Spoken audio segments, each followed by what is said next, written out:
এতে তৈরি করছি এখন হচ্ছে ভাপা পিঠা।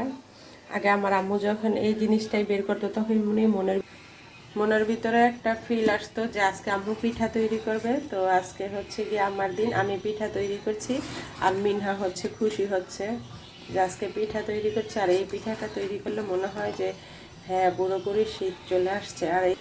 আর এই যে দেখুন, দেখতে কি সুন্দর লোভনীয় লাগছে।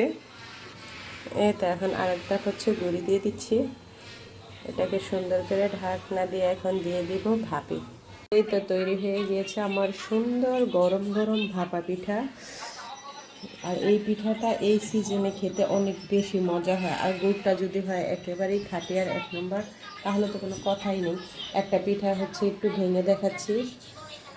ও সেই এই তো এখন আমি নেটটা দিয়ে ঢাকা দিয়ে সুন্দর করে দিয়ে দিব ভাপে। এই তো দিয়ে দিচ্ছি ভাপে, এখানে টকবক করে ফুটে ওঠা পানির মধ্যে এখন পিঠাটাকে দিয়ে দিলাম।